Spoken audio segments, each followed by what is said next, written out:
मंच पर सबों को मेरा नमस्कार। यहाँ उपस्थित सभी कवित्री बहनों को श्रद्धापूर्वक सबको सम्मान नमस्कार। बड़ा अजीब सा लग रहा है आज हम सभी यहाँ एकत्रित प्रियदर्शनी पुष्पा जी के श्रद्धांजलि के लिए। ऐसा लग रहा है कि लोग की शादी काम करने नज़दीक थोड़ी चाहिए, नज़दीक शादी हो गए। हाँ ठीक है, पास में माइक में तो आप पास में।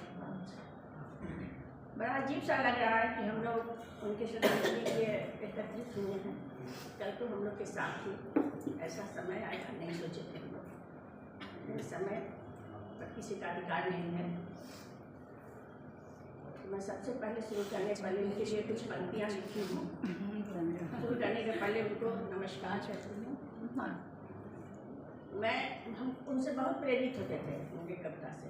मैं तो रिटायरमेंट के बाद शुरू की थी। मैं साइंस के स्टूडेंट थी लेकिन हिंदी से जुड़ी हुई थी और उनको देख के और प्रेरणा मिलता था और बहुत कुछ सीखते थे।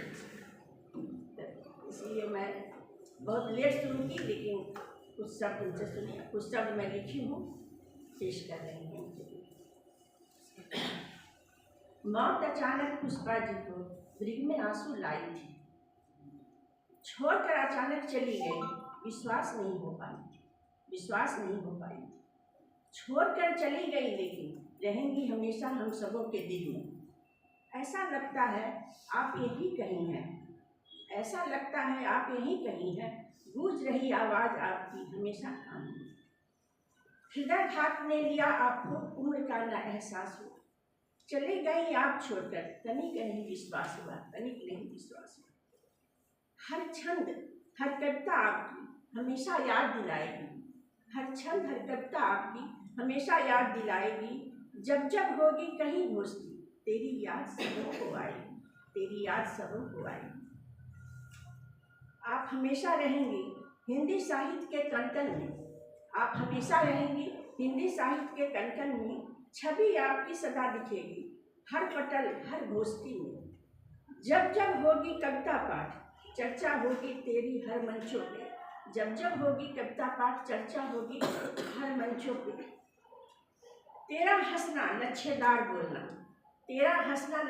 बोलना याद आएगी हर पल पे। हर शब्द को जोड़कर छंदों का सजाना तेरा, कितना सुंदर कितना मोहक लगता था तेरा बोलना तेरा हंसना। कितना मोहक लगता था तेरा हंसना और बोलना तेरा। तेरी रचनाएं हर जगह अपना रंग दिखाएगी, हर पल हर क्षण तेरी याद बहुत आएगी। आंसू आंखों में भर आई, अब नहीं बोल पाऊंगी। तेरी रचनाएं की हर शब्द बोलती छंदों की देवी कहलाएगी। हर पल हर क्षण तेरी याद बहुत आएगी। उनके पर कुछ शब्द लिखना बहुत कम है, जो जितने थी उनके लिए कुछ लिखना भी बहुत कठिन है और एकदम सब संपूर्ण थी। साहित्य उनके अंग में था। उनको अपनी पुष्पा जी को भावपूर्ण श्रद्धांजलि एवं सशक्त नमन। बहुत सही कहा। शब्दों में पुष्पा को परिभाषित नहीं किया जा सकता। पुष्पा एक कवयित्री थी, छंदकारा थी, लेकिन सबसे बढ़कर वो एक बहुत अच्छे हृदय की स्वामिनी थी। बहुत कम समय में ही उसने सबके साथ एक प्रगाढ़ता बना लिया था। ऐसा लगता ही नहीं था कि उसे हम नहीं जानते, चाहे वो मंजू जी हो, चाहे वो प्रीति जी हो, चाहे मैं हूँ, कोई भी हो, सभी के साथ उसका रिश्ता एक अलग ही लेवल पर था। और हमने कभी इस बात की कल्पना नहीं की थी कि पुष्पा के लिए कभी हम स्मृति सभा का आयोजन करेंगे। और एक बार शायद आप सभी लोगों को भी पता हो, बार उसे ऐसे कार्यक्रम का बहुत शौक था। उसने बहुत बार कहा था दीदी एक बार मैं करूंगी।